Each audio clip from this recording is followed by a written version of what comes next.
Téléchargez gratuitement l'application sur votre mobile iPhone, Android et sur iPad.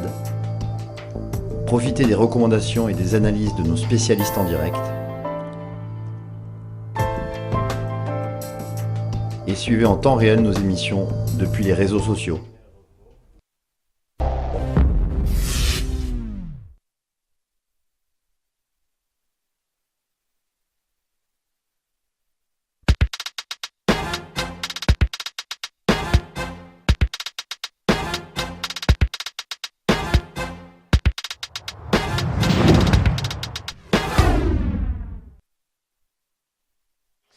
Retour sur le plateau de Direct Investisseur, nous sommes en compagnie de notre dernier trader de la matinée, c'est Pierre Verret d'Active Trade. Bonjour Pierre. Bonjour Antoine, bonjour Fabrice. Toujours en direct de la City à Londres. Vous allez nous parler, Pierre, on va parler évidemment de Forex. On va commencer par l'AUD-USD. Alors effectivement, l'AUD-USD qui présente une opportunité intéressante à traiter en graphique journalier. Donc je vais d'abord parler un petit peu de la situation mensuelle sur cette parité.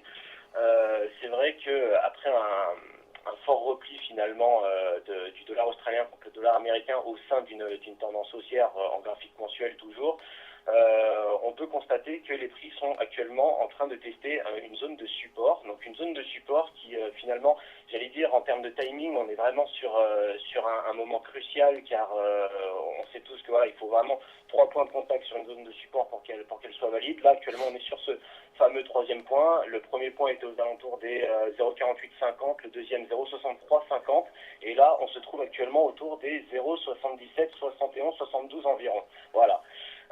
Donc ça c'était pour la situation, j'allais dire à moyen long terme sur la parité. Maintenant par rapport au scénario dont je voulais parler avec vous aujourd'hui, c'est vrai que ça va plutôt se passer sur un graphique journalier cette fois où on peut vraiment voir que les prix sont en train d'effectuer ce qui semblerait être un renversement de tendance.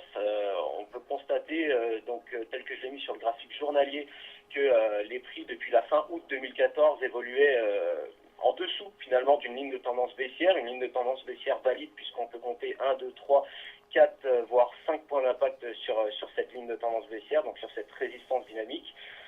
Actuellement, donc notamment sur la séance de vendredi dernier, on a pu clôturer au-dessus de cette ligne de tendance baissière, donc ce qui constitue un signal d'achat fort, étant donné qu'il avait été précédemment annoncé également par une divergence haussière sur l'indicateur RSI.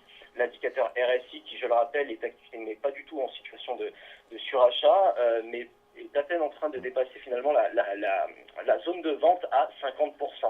Donc, cette rupture chartiste dénote vraiment un signal fort. Maintenant, de là, on peut tracer plusieurs supports et résistances en termes d'objectifs et de niveau d'invalidation derrière. Alors justement Pierre, quand on regarde votre graphique journalier, on voit qu'on a une divergence sur le RSI, c'est une divergence haussière sur le RSI que vous avez tracé. Absolument.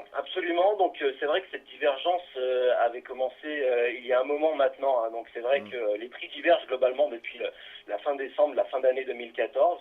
En ce début 2015, je pense que les autres intervenants l'auront noté également. C'est vrai qu'on a une certaine faiblesse du dollar, notamment avec l'annonce de la Fed, du FOMC de la semaine dernière, qui dit que finalement, Janet Yellen est très consciente de vouloir remonter les taux. Il n'y a absolument aucun problème à ce niveau-là, mais elle a également admis que l'économie américaine n'était qu'en phase de croissance modérée finalement, et qu'elle attend de nouveaux chiffres qui viendront étayer cette fameuse reprise américaine. Donc c'est vrai que ça a mis une petite claque au dollar la semaine dernière. C'est d'ailleurs pour ça que le dollar australien cette fois a pu faire un nouveau plus haut en cassant sa ligne de tendance baissière. Mais donc cette divergence annonçait un petit peu le retracement, le renversement de tendance.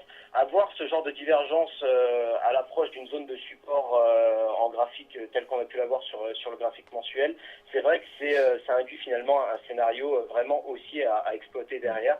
Donc là, moi, j'étais vraiment dans l'attente de la rupture chartiste de la ligne de tendance. C'est ce qu'on a eu finalement vendredi dernier. On a également cassé un support tel que j'ai pu le noter sur mon graphique S1.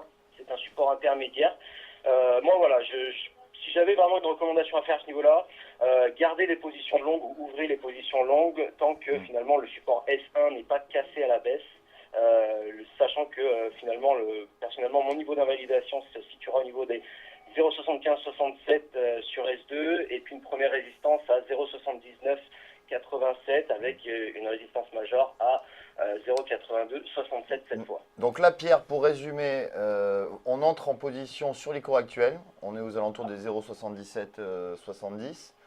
Pour viser 0,79-87 qui est votre premier objectif. Et en cas de dépassement, on pourrait revoir carrément les 0,82-67. Voilà, les 0,82-67, ça va vraiment constituer une zone de résistance majeure parce que ça va correspondre également à un retracement à la fois de 38,2 sur ce mouvement baissier, mais à un retracement de 23,6 sur la totalité du mouvement baissier tel qu'on pouvait le voir sur le graphique mensuel. À mon avis, ça devrait vraiment être une zone charnière pour voir si les prix continueront de développer la tendance haussière qui est en train de se mettre en place pour l'instant. Ouais. Donc on verra ce qui se passera à l'approche de ce niveau de prix.